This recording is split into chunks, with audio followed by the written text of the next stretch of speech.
Muy buenas tardes, nosotros somos el equipo número 2 y les vamos a hablar acerca sobre las fuentes de contaminación en los alimentos. Como sabemos, el suelo siempre está en constante contacto con los alimentos, por lo que juega un papel muy importante para la contaminación de ellos. En el suelo se encuentran la mayor parte de los microorganismos contaminantes que contaminan tanto como el alimento como a las plantas que crecen en él. Tanto el polvo que es arrastrado por el aire y el agua de riego llevan contaminantes a los alimentos como levaduras y especies bacterianas, como por ejemplo la Escherichia, Heterobacter, Clostridium y bacterias férricas, por mencionar algunas. La contaminación de estos alimentos se evita con el lavado y el riego de ellos, quitando y eliminando todas las fuentes bacterianas que existen en el alimento. En el suelo existen microorganismos procedentes de todas las contaminaciones. Cuanto más fértil sea el suelo, hay más probabilidad de contaminación. La mayoría de los microorganismos se encuentran en el suelo. Uno de los contaminantes más peligrosos que aporta el suelo es el de la bacteria esporogenada termoresistente, así como otras especies de Clostridium. Así como estos microorganismos, existen otros contaminantes como los fertilizantes y los plaguicidas que también contaminan el suelo. El agua juega un papel muy importante en la industria de los alimentos, ya que este puede servir para la fabricación de los alimentos, así como la limpieza de ellos, o es utilizada en otros tipos de procesos.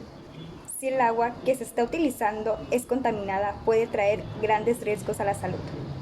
Las aguas naturales contienen flora microbiana, así como organismos del suelo, así como también animales y materia fecal de ellos. Las aguas, como arroyos, ríos y lagos, ayudan a la contaminación del agua, trayendo con ella microorganismos del género bacteriano como Pseudomonas, Bacillus, Heterobacter y Escherichia, entre otros. El agua que se usa para la implementación de los alimentos debe estar libre de cualquier contaminante. Lo importante que se debe de ver son la clase de microorganismos que contiene el agua. 2.3. Aire. En el aire los microorganismos no pueden reproducirse, únicamente se mantienen suspendidos en él, hasta que llegan a un sustrato donde encuentran las condiciones adecuadas para multiplicarse. La cantidad de microorganismos que se encuentran en el aire dependen de factores como son movimiento del aire, luz solar, humedad, situación geográfica, cantidad de polvo y agua suspendida. 2.3.1. Tipo y número de microorganismos. Los microorganismos aislados, los suspendidos en el polvo y presentes en pequeñas gotitas de agua, se sedimentan cuando el aire está en calma, mientras que las corrientes de aire lo enriquecen de gérmenes. Por lo tanto, aumentan el número de gérmenes en la atmósfera en las corrientes de aire. Cualquier clase de bacteria tiene la posibilidad de encontrarse suspendida en el aire, y especialmente sobre las partículas de polvo o gotitas de agua. 2.3.2. Contaminación de alimentos. Existen microorganismos patógenos, especialmente los causantes de infecciones respiratorias. Pueden llegar por medio del aire a los manipuladores de industrias alimentarias y por lo tanto a los alimentos. El número total de microorganismos en un alimento puede aumentar a causa del aire, como ocurre en los cultivos de levaduras del pan. Las esporas de hongo que se transmiten por el aire pueden ocasionar problemas en el queso, carne, leche condensada y tocino. Las esporas de los hongos se encuentran en el aire debido a su resistencia, a la desecación, a su pequeño tamaño y al gran número en que se reproducen. 2.4. Animales. Todos los animales llevan altas cargas microbianas sobre su piel, en sus vías respiratorias, en las mucosas y en el tracto intestinal. Aparte de la flora propia, llevan consigo también lo que reciben del suelo, el estiércol, el agua, los alimentos que consumen y el entorno. 2.4.1. Tipos de microorganismos. La procedencia de los microorganismos de origen animal tiene su hábitat en la flora superficial y del sistema respiratorio y gastrointestinal. Sin embargo, la piel, pezuñas y pelo no solo contienen microorganismos procedentes del suelo, estiércol y agua, sino también especies de gérmenes productoras de infecciones. Las plumas y patas de las aves están muy contaminadas. Contienen micrococos, estafilococos, salmonela y estreptococo beta hemolítico. Muchos agentes productores de enfermedades infecciosas en los animales se pueden transmitir a la población a través de los alimentos. 2.4.2 Contaminación de alimentos. La contaminación primaria o de origen se presenta durante la etapa en la cual los animales están en crecimiento, desarrollo o producción, es decir, cuando los animales están vivos y se encuentran en las unidades de producción pecuaria o bien en los sitios de producción artificial o natural, como sucede con los productos de la pesca. Del mismo modo, la administración de antibióticos o cualquier otro medicamento para el tratamiento de enfermedades en los animales generalmente ocasiona que la carne o productos obtenidos de estos contengan residuos de dicha sustancia, por lo que para evitar la contaminación de estos alimentos será importante que durante su producción se respeten los tiempos de retiro establecidos para cada producto y especie a fin de garantizar la eliminación de fármacos en el organismo de los animales y de los productos que se obtengan de estos.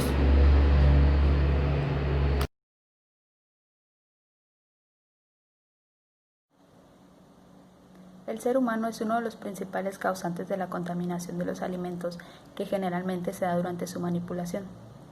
Las manos son la principal fuente de contaminación de un alimento, ya que a través de estas microorganismos dañinos pueden llegar al alimento.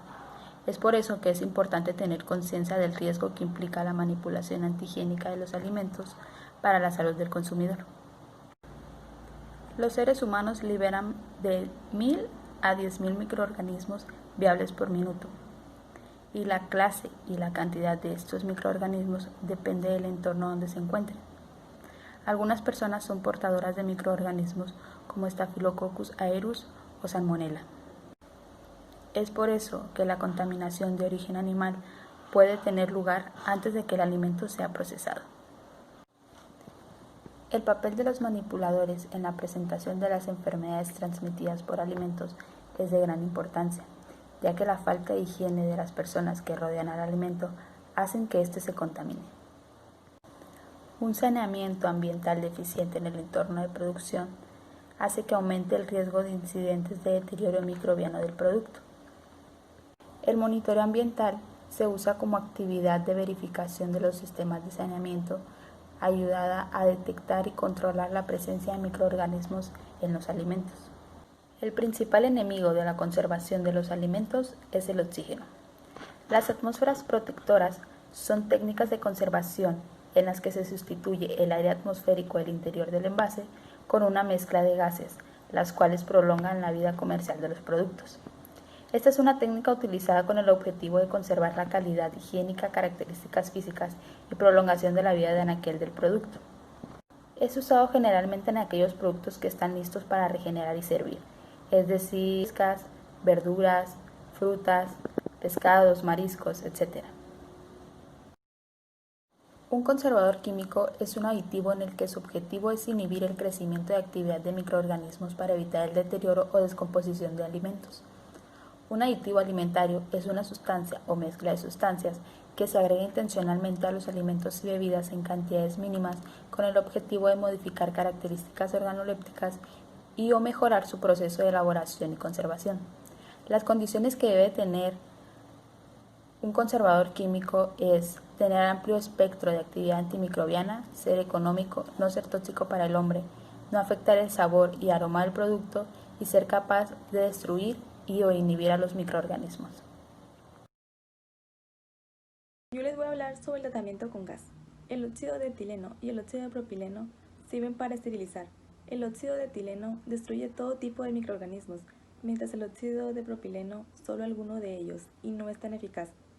El óxido de etileno dentro del ambiente laboral en una industria alimentaria, los riesgos de contaminación pueden llegar a ser significativos y uno de los lugares donde pueden llegar a presentarse es en la central de esterilización, zona donde se lleva a cabo el proceso que tiene como objeto destrucción total de microorganismos, sean patógenos o no patógenos, contenidos en los utensilios utilizados para el procesamiento de alimentos.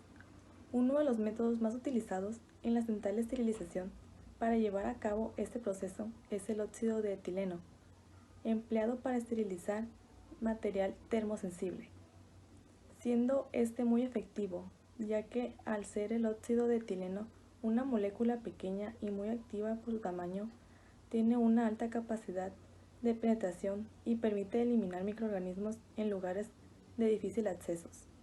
Óxido de propileno. El óxido de propileno no afecta las cualidades organolépticas de los productos, es decir, ciclos mediante los cuales se ejerce el control microbiológico sin demeritar el color o picor de chiles y especias, sin destruir cadenas proteínicas de la leche y, lo más importante, sin enraciar los productos con alto contenido de grasa como la linaza, como ocurre con las radiaciones ionizantes.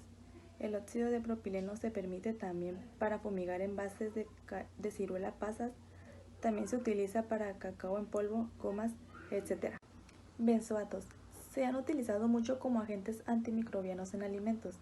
Se adicionan a jaleas, margarinas.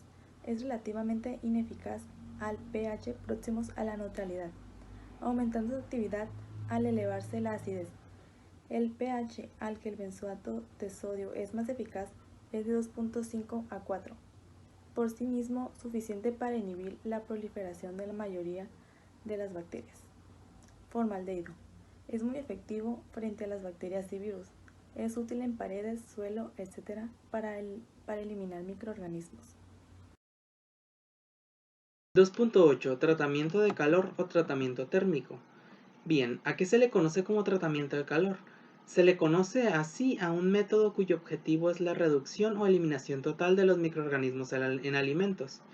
Este proceso de muerte térmica se lleva a cabo mediante la coagulación de proteínas y la inactivación de las enzimas necesarias para el metabolismo de estos microorganismos. La temperatura y el tiempo de exposición al tratamiento térmico depende del efecto que tiene el calor en los alimentos. ¿Qué quiere decir esto? Bien, si estamos trabajando con un alimento que puede ser sensible al calor, regulamos ambas variables para que dicho alimento no se vea afectado por este calor. El tamaño del tratamiento térmico es directamente proporcional al número de microorganismos que se destruirán, así hasta llegar al calentamiento que provocará la esterilidad en el alimento que se está tratando. Bien, durante las últimas fases de producción de los alimentos se logra eliminar gran parte de los microorganismos empleando técnicas como la pasteurización, pero una gran parte de microorganismos logran sobrevivir de esas técnicas, por lo que posteriormente se emplean temperaturas bajas para inhibir su desarrollo, tal como en la refrigeración y la congelación. Los grados de calentamiento en los tratamientos térmicos se clasifican en tres, los cuales son la pasteurización que ya mencioné previamente, el calor alrededor de los 100 grados y el calor arriba de los 100 grados. Primero hablaremos de la pasteurización. Bien, este es un proceso que destruye una parte de los microorganismos presentes, pero no destruye a todos, pues esto opera a temperaturas debajo de los 100 grados. El calentamiento en este proceso se realiza mediante vapor de agua caliente, calor seco o corriente eléctrica, para posteriormente enfriar los alimentos tratados. ¿Cómo saber cuándo se tiene que emplear la pasteurización? Bien, esta se puede emplear en varios casos. Cuando un tratamiento térmico es muy elevado y daña la calidad de un producto. Cuando uno de los objetivos es la destrucción de gérmenes patógenos. Cuando los microorganismos de alteración más importantes no son muy resistentes al calor, como las levaduras en los jugos de fruta. Cuando los microorganismos supervivientes se controlan por otro método de conservación, o como cuando se destruyen agentes competitivos, tal es el caso de una fermentación beneficiosa. Como se mencionó anteriormente, después de la pasteurización no se destruyen completamente los microorganismos presentes, por lo que se recurre a otros métodos para completar el proceso, tales como la refrigeración, el envasado en recipientes cerrados, el empleo de recipientes cerrados al vacío para generar un ambiente anaerobio, adición de altas cantidades de azúcar o la adición de conservadores químicos. Estamos hablando de tratamientos térmicos, por lo cual tenemos que tocar el tema de los sistemas de calentamiento. La aplicación de estos sistemas, un ejemplo de estos es el cocinado, es importante. ¿Por qué? Pues persiguen la aplicación de 4 objetivos fundamentales, como la destrucción de microorganismos que pueden afectar la salud del consumidor, la destrucción de microorganismos que pueden alterar las propiedades de los alimentos, la desactivación enzimática y la optimización de factores de calidad a un coste mínimo. Previamente habíamos hablado de la pasteurización, uno de los de las tres clasificaciones de los grados de calentamiento. Ahora hablaremos del siguiente, el calentamiento a 100 grados aproximadamente. La temperatura de aproximadamente 100 grados se consigue hirviendo los alimentos en caso de que la presentación de estos sea líquida. En otros casos, como en los sólidos, se sumergen en recipientes con agua hirviendo o se exponen a una corriente de vapor. Este tratamiento basta para destruir todos los microorganismos, excepto las esporas bacterianas. Bien, como se ha visto en cursos de transferencia de calor, la temperatura de en los alimentos no es uniforme, por lo que si la superficie llega a los 100, puede que la temperatura interna no, y ahí se puede observar la existencia de un gradiente de temperaturas. Bien, ya hablamos de dos de las clasificaciones de los grados, ahora hablamos de la tercera.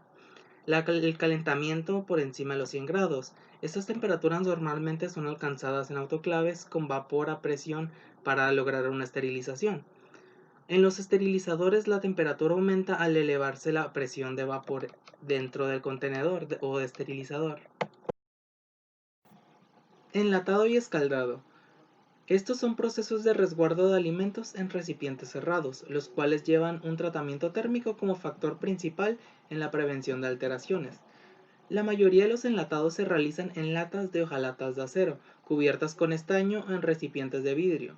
Actualmente se emplean más aluminios, plásticos o la combinación de diversos materiales.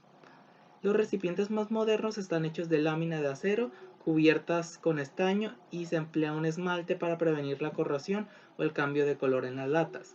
Los esmaltes empleados son dos, el blanco, el cual es sulfuro de zinc, y un oscuro, el cual es sulfuro de hierro. También se emplea aluminio para los recipientes, pero estos no resisten fuertes presiones mecánicas, por lo que se emplean para envasar productos que no requieren vacíos elevados o altas temperaturas. Algunos recipientes emplean tapas de aluminio, como las cervezas, las cuales pueden ser abiertas con mayor facilidad. Bien, enlatado. Cuando los alimentos van a ser enlatados, deben ser recolectados previamente en perfectas condiciones, adecuadamente preparados, inspeccionados, clasificados y perfectamente lavados. Muchos vegetales se escaldan previamente con agua caliente o vapor antes de envasarse. Al escaldarse se completa el lavado del alimento, pues se fija el calor, se ablandan los tejidos ayudando al envasado, se ayuda a la formación de vacío y se eliminan algunos microorganismos. Algunos vegetales enlatados se les adiciona salmuera en forma de una solución salina, azucarada o una combinación de estas dos. Antes de cerrar el recipiente se debe realizar un vacío calentando la porción del recipiente sin rellenar o la parte superior del recipiente. También en algunos casos se emplean métodos mecánicos para realizar el vacío. Y bueno, esto sería todo por parte de nuestro equipo. Muchas gracias por la atención.